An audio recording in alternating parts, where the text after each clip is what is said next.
Hello and welcome everybody to my talk on set-oriented path-following methods of parameter-dependent attractors. My name is Raphael Gerlach and I'm a PhD student in Paderborn University in Germany. First of all, I would like to thank the organizers for giving me the opportunity to do this talk here on YouTube in the Symposium. So, what I'm doing? First, I will introduce you to the problem. Then I will review the classical subdivision algorithm, that is a tool to approximate attractors of a dynamical system developed in the 90s by my supervisor, Michael Delnitz. Then this scheme is extended for the parameter-dependent case, so I will develop path-following methods. The first one will just reuse previous computed coverings, and the second one is kind of a predictor-corrector scheme. So we introduce a predictor step that is data-driven and the corrector step to finally compute the attractor for different parameter values. And in the end, I will give you some applications in fluid dynamics and infinite dimensional systems. Okay, so what I'm considering? I'm considering a finite dimensional system of the form xj plus 1 equals f lambda xj for a homomorphism f lambda from Rn to Rn. So in this case, we are considering a finite dimensional state space, and this lambda will be the parameter of our interest in an open interval of the real line. So a one-dimensional parameter will be considered here. And what we are assuming is that these dynamical systems have a global attractor for each parameter value. And the goal in this talk will be to approximate these sets, A lambda, by combining set-oriented numerical tools, which is the subdivision method, and ideas from path-following methods. Okay. So, to review what the subdivision method is, let's consider a homomorphism G that has a global attractor, and we define the global attractor relative to a compact set Q as the set of all forward iteratives of the intersections of all forward iteratives of Q under this map G. So basically, we are restricting our the set we are looking on this compact set Q. And the first observation is if the set has a global attractor, then AQ equals to this global attractor. And this is the interesting part. If we use two compact sets that in the form that the global attractor is inside Q1 and the Q1 is inside of Q2, then the corresponding global attractors relative to Qi are the same as the original attractor A. Okay, so as the first step, we approximate a lambda 1, so the attractor for a lambda 0, so for the attractor of the dynamical system for one particular value with the classical subdivision scheme. Okay, how does this work? So suppose we have a finite collection of compact sets B that partition Q. So the union of all the set is exactly Q. And what the subdivision method does is two steps. First, we subdivide this partition, so we generate a new collection that has smaller diameter than the original collection. So every box, these called sets B are called boxes sometimes, is subdivided in some fashion, and then you have a new refined partition of the current approximation. And in the second step, we only keep those boxes in this redefined box collection such that the pre-image of our dynamical system of a set of a box intersected with the maybe a different box is not empty. So this selection step really ensures that we are only keeping parts of the attractor, and the subdivision step assures that we are converging, so the diameter goes to 0. Okay, so in the scheme we just repeat these two steps as long as we want to. Okay. So here just I will illustrate the method by some pictures and how it is implemented numerically. So what we do is we choose set Q, that is an overset of our attractor, and we define, let's say, the first box collection as just the set Q. Then we subdivide this step, so we dice it up, let's say. So we have a lot of more sets that still cover Q, so the union of all the set is still Q. And then we only keep those sets that are part of the attractor just by the selection step procedure here, described here. And this is numerically done by, in each box we choose a finite number of test points, then we map them forward under our dynamical systems and only keep those boxes that are hit by the image of those test points. And then we just repeat this 2 steps until desired accuracy is reached. So it gets smaller, smaller, and smaller until very small boxes, and this set is then the global attractor relative to Q.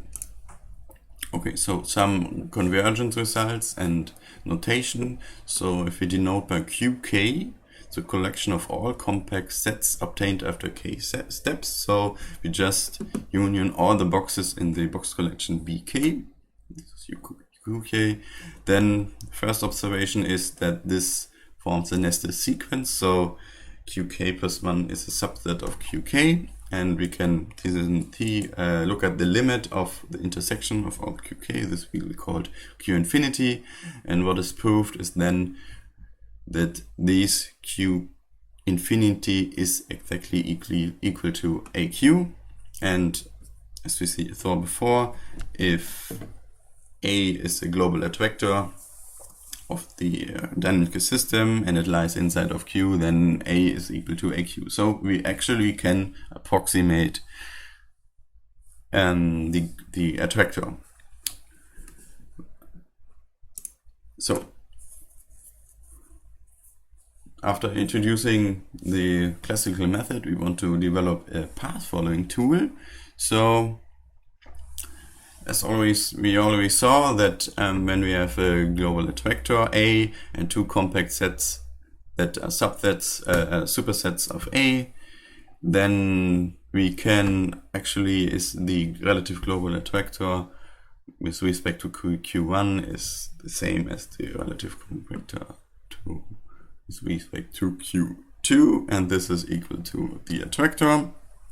And if we denote by QKI, the corresponding sets obtained after K subdivision steps, so exactly here, so but now we have this index I from which original QI set this comes, we see that these sets converge in Hausdorff distance to 0. So our idea is now we approximate A lambda 0 as AQ lambda 0 and use and time covering during this procedure. So let's say Q large capital K lambda 1 as a starting point for the approximation of A lambda 1. So A lambda 1 is AQ lambda 1, and this is the same as A lambda 1 with the initial covering QK lambda 0. So instead of using Q as a starting point, we use this covering. Okay, so here's the algorithm. Let me briefly lead you through this. So assuming we have a family of these approximation q0 lambda 1, q1 lambda 1, lambda 0 until qm lambda 0 of approximations of the first attractor a lambda 0, then we do the path following methods as follows. First, we choose a level ks plus 1 from 0 to m, and we take a feasible, I will come later to this, what is feasible, parameter value lambda s plus 1, which is, for instance, larger than lambda s, the current, or you can also go in the other direction, so always take a smaller one, such that this attractor is inside of the covering obtained at level ks plus 1 with parameter value lambda s. So this is our initial covering, and now to reach the same fineness and quality of approximation, we do the missing steps to reach the same final level m. So we do m minus ks plus 1 subdivision and selection steps with the new dynamical system f lambda s plus 1 on the initial set q ks plus 1 for lambda s, such that we generate a new family of approximation of the next attractor a lambda s plus 1. So the first k s plus 1 approximations will be the same as before, and then these will actually be computed with the correct dynamical system, and such that the last one, qm lambda s plus 1, will be a good approximation for the attractor a lambda s plus 1. Okay, so this will be a little bit complex, so I have an illustration here in pictures. So for instance, this will be our attractor for a parameter value lambda 0. And what we do is we choose an upper set of this, so we don't use the fineness here m, but we go a few steps back. So this will be now our k s plus 1. We choose a feasible lambda ej lambda s plus 1. Sorry, this is a typo. And then we do the same subdivision algorithm as introduced before on the starting set q ks plus 1 lambda s with the next parameter value. So here in with the lower alpha value, you see the starting box, and this will be the first step, and then a few more steps. Okay. So what is feasible? When is a parameter value feasible for a given level k? So suppose the attractor is upper semi-continuous at lambda s, so at the parameter, so such that the distance of the attractor a lambda to compared to a lambda s goes to 0 for lambda goes to lambda s. Sorry, this is a type here as well. Then we can prove the following thing. If there is a small neighborhood, so there's an epsilon greater than 0, such that the neighborhood, the epsilon neighborhood of the attractor a lambda s still lies in all those approximations of a lambda s, so these are called q, k, lambda s. So this is just a technical thing to avoid that the attractor is really on the boundary of qk. Then for every k there is a delta such that the attractor for the next parameter value a lambda s plus 1 is in qk lambda s for all parameter values in neighborhood of lambda s, depending on this k or delta. In particular, so this attractor is in this set, so we can actually compute this attractor here with the starting set. So we call this lambda s plus 1 feasible, and we can approximate a lambda s with the subdivision by using the initial compact set QK lambda s as the starting point. Okay, so this is a result on how to choose a parameter value for given level k. However, in practice, you usually choose the next parameter value, and then you might think what is the best approximation of the previous attractor that I still can use such that it covers my new attractor. So you discretize your parameter set lambda, for instance, equidistantly.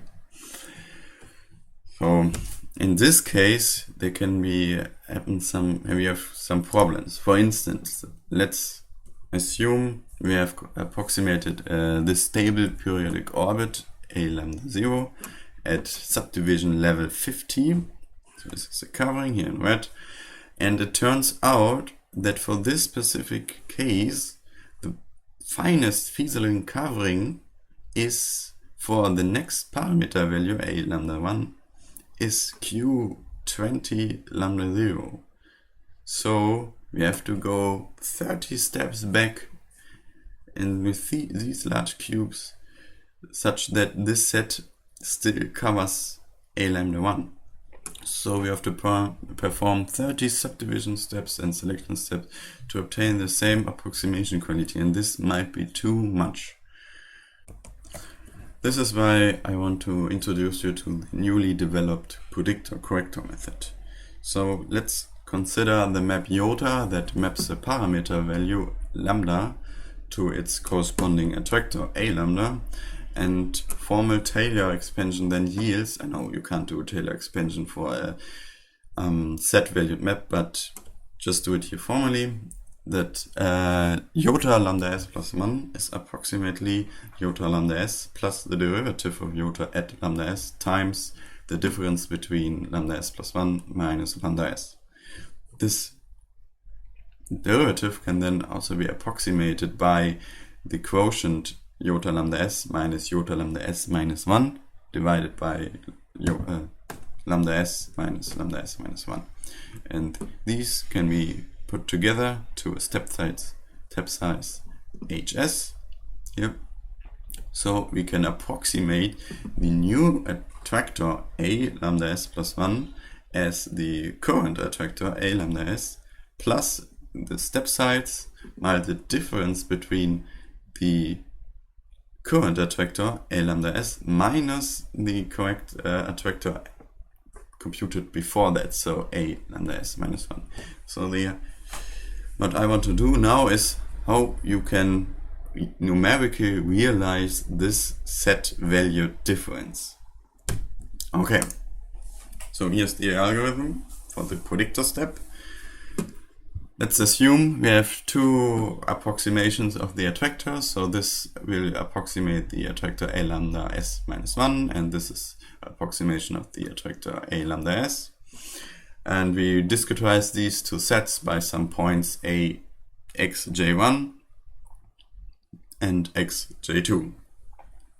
Now the goal is to construct a partition that covers the new attractor a lambda s plus 1. So we construct a partition b m minus l s plus 1. So this is in level m minus l of q by subdivision. So we just use our subdivision algorithm and do only subdivision steps, no selection steps. Then we define the step size here as described before, and then we compute this radius here. So we do a nearest neighbor search. For every point in q lambda s minus 1, we find the nearest neighbor in q lambda s, and the radius will be then the maximum distance of all these points, all these distances. So the prediction step then goes as follows. For every point in qm lambda s, we find those points that are in lambda q lambda s minus 1 that are close. So we do this the other way around now. For every point in q lambda s, we compute all the points in q lambda s minus 1 that are close to those points. And then for all these indices we found, we compute the following thing. The new point xs plus 1 will be the point in q lambda s plus the step size times this current point minus the corresponding found point here in this first step. So this will be a new point that will be a first guess for a point that discretizes the next attractor. So we add a new box to this collection here, and this will be exactly this box that contains this points. So let me show a video how this works. So we have here in red one attractor for one parameter value, in green another one, and then we take a point here, look for the neighbors, and then do this step to compute the points here. You can see this, and add those gray boxes. You see that the boxes in gray are not as fine as the boxes in red and green. This is why this is due to the fact that we shows here subdivision level of m minus l. So there are still l steps to do such that the boxes get as small as the red and green boxes. Okay, so now we have an approximation here in gray of the attractor, and in blue you see then the corresponding attractor for the next parameter values, and we have this gray covering really covers the blue one. Okay, so now what is the corrector step? So you might guess we just do some selection steps in order to generate same fineness, and but we slightly modify this. So suppose we have an initial guess computed by the predictor step, and then what we do then is a refinement. So we just do some subdivision steps, L subdivision steps, such that the diameter gets smaller, and then we do a modified selection step. So instead of using the map f minus 1 lambda s plus 1 in the selection step, we use the map f minus l. So we just skip all the steps, just do one large step. And the new box covering that approximates the new attractor will be then the union of all those boxes in this selection step. Okay, so combining these algorithms then yields the set-oriented predictor-corrector method. We call this method SOPCM. So suppose we have a discretization of our parameter set such that they are sorted in ascending or descending order. We choose a final resolution m, and this resolution we go back in this number we go back in levels L. We first compute coverings qm lambda 0 and qm lambda 1 of the attractors a lambda 1 and a lambda 0 by classical subdivision method, and then we have two coverings, and we can use the predictor and corrector method. So first we use the predictor step to obtain initial guess q lambda s m minus l, and then we do the corrector step, which is just refine this initial covering and then do a large step with the map f lambda s to the power of l to obtain a covering qm lambda s of the attractor a lambda s. And here is what we are doing. So here in red we saw the corresponding covering of the periodic orbit. Here is then in green the next parameter value, and then in gray our initial guess with L equals 5. So we go 5 steps back, and then we see that this initial guess perfectly covers the attractor for the next parameter value, here computed Q50 lambda 2. So let's come to a few examples. So first of all, I want to consider a 4-dimensional ODE that is a model of self-sustained flows. Here in these papers you can see the corresponding discussion and development of this model.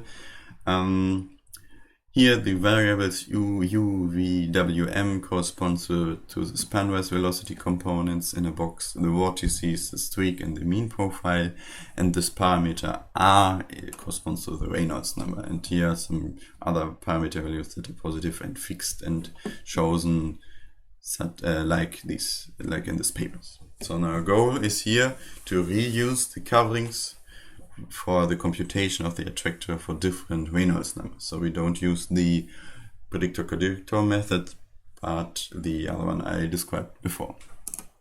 Okay, so here in the left hand side you see the attractor for r equals 99. This is here on the top is a stable fixed point, which is the laminar solution. Then here is an unstable fixed point and a stable fixed point, and if one then increases this number, this green fixed point here will become red, so that's unstable. So this is the subtle node bifurcation. However, the corresponding attractor still roughly looks the same, just gets larger. Here in dark blue I show you a long-term simulation of this point here. Okay. Then if one increases the parameter value to 101 and 102, you still have this droplet shaped form. However, the stable limit cycle you saw here will become unstable. So here we will stay in this droplet for long times, and here one leaves this droplet and converges to the laminar solution. So the shape of the attractor is still the same. However, the periodic solution at the boundary becomes unstable. And I'll show you this with the so-called lifetimes. Okay, then further increasing the parameter value leads to a larger attractor, some folds, and more complicated structure. This is partly due to the fact that this is a 3-dimensional projection of a 4-dimensional system. Then at this parameter value, there is this parameter value here. There is a new periodic solution here at the boundary. Here it's not stable yet, but it's almost there. Here we still go to the laminar solution. Here we don't do this anymore, and then here it is really stable and converges to the boundary. Okay. The next system I want to consider will be in an infinite dimensional one. So embedding techniques such as Tarkin's and Robinson theorem allow to construct a finite dimensional system using observation. This system is called the core dynamical system,